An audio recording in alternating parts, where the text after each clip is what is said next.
অবশেষে গ্রেপ্তার হয়েছেন পানিহাটির প্রাক্তন তৃণমূল বিধায়ক নির্মল ঘোষ। উড়িষ্যার বালেশ্বর থেকে তাকে গ্রেপ্তার করেছে ব্যারাকপুর কমিশনারেটের গোয়েন্দা এবং খড়দা থানার পুলিশ। সূত্রের খবর, সোমবার আরজিকর কাণ্ডে এফআইআর দায়েরের পর থেকেই বেপাত্তা ছিলেন নির্মল ঘোষ। কিভাবে পানিহাটির প্রাক্তন তৃণমূল বিধায়ককে জালে পড়ল পুলিশ? এখানে উঠে আসছে একটি টয়োটা ইনোভা গাড়ির প্রসঙ্গ। গত 11ই জুলাই তাকে শেষবারের মতো কলকাতার বোট ক্লাবে ঋতব্রতপন্থী তৃণমূলের নেতাদের সঙ্গে তিনি বৈঠক করেছিলেন। তারপর থেকে খড়দা থানার পুলিশ তাকে হন্যে খুঁজছিল। গত 10 তারিখে খড়দা থানায় লিখিতভাবে অভিযোগ দায়ের করেন অভয়ার বাবা মা। তারপরেই মামলা রুজু করে খড়দা থানার পুলিশ এবং তখন থেকেই নজরদারি চালানো হচ্ছিল নির্মল ঘোষের উপর।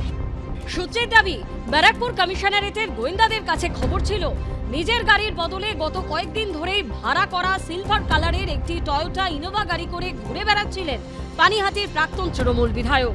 মাঝের এই কদিনে দিল্লি সহ একাধিক রাজ্যে এই গাড়িটি করে ঘুরেছেন নির্মল ঘোষ। যদিও এই গাড়িটির ওপর শুরু থেকেই নজরদারি চালাচ্ছিলেন গোয়েন্দারা। খড়দা থানাতে আমরা রয়েছি।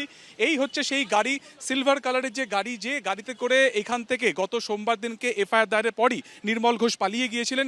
এই যে ফরচুনার ইনোভা WB06L8637 এই গাড়িতেই কিন্তু পালিয়ে গিয়েছিলেন নির্মল ঘোষ। সঙ্গে একজন ড্রাইভারকে নিয়েছিলেন এবং তার সঙ্গে আরেকজন সহযোগীকেও নিয়েছিলেন এবং এই গাড়িতে করেই গত সোমবার দিনকে তিনি কলকাতা ছাড়েন। শুধু গাড়ি বদলে ফেলাই নয়, পুলিশ সূত্রে দাবি নিজের পুরনো নম্বরের বদলে একটি নতুন সিম কার্ড নিয়েছিলেন নির্মল ঘোষ। গত কয়েকদিন ধরেই সেই নতুন ফোন নম্বর ব্যবহার করছিলেন। বৃহস্পতিবার থেকে সেই মোবাইলও বন্ধ করে দেন। শেষমেশ বিভিন্ন টোল প্লাজা সিসিটিভি ফুটেজে এই ইনোভা গাড়িটিকে চিহ্নিত করে ফেলেন তদন্তকারীরা। ওই গাড়িটির ওপর নজরদারি চালাচ্ছিলেন ব্যারাকপুর কমিশনারেটের গোয়েন্দারা এবং নজরদারি চালাতে গিয়ে দেখা যায় যে বালাসোরের কাছে একটি হাইওয়ের ধারে একটি হোটেলের পাশে গাড়িটি দাঁড়িয়ে রয়েছে। তারপরে হোটেলের রেজিস্টার পরীক্ষা করতেই দেখা যায় যে নির্মল ঘোষ ওই হোটেলে এসে আত্মগোপন করে আছেন।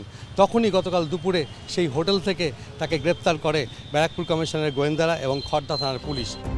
তারপর বালেশ্বরে পানিহাটির প্রাক্তন তৃণমূল বিধায়কের হদিশ মেলে।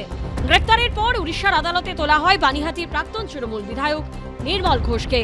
সেখান থেকে ট্রানজিট রিমান্ডে শুক্রবার ভোর 3টে নাগাদ তাকে আনা হয় খড়দা থানায়। আমি দুঃখিত, নির্মল ঘোষ দীর্ঘদিনের বিধায়ক ছিলেন। ওর সম্বন্ধে বলা হচ্ছে উনি নাকি প্রমাণ লোপাট করায় সাহায্য করেছেন।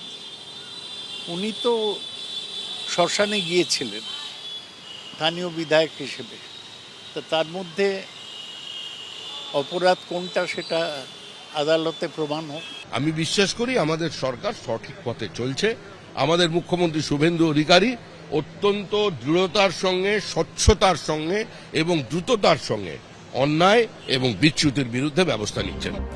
এদিন খড়দা থানা থেকে বের করার সময় থেকে শুরু করে ব্যারাকপুর মহকুমা আদালতে তোলার সময় পর্যন্ত ধৃত নির্মল ঘোষ এবং প্রাক্তন কাউন্সিলর সঞ্জীব মুখোপাধ্যায়কে ঘিরে বিক্ষোভ দেখায় সাধারণ মানুষ। সমীরণ পাল, কৃষ্ণেন্দু অধিকারী ও ব্রতদীপ ভট্টাচার্যের রিপোর্ট, এবিপি আনন্দ। এবিপি আনন্দ, এগিয়ে থাকে, এগিয়ে রাখে।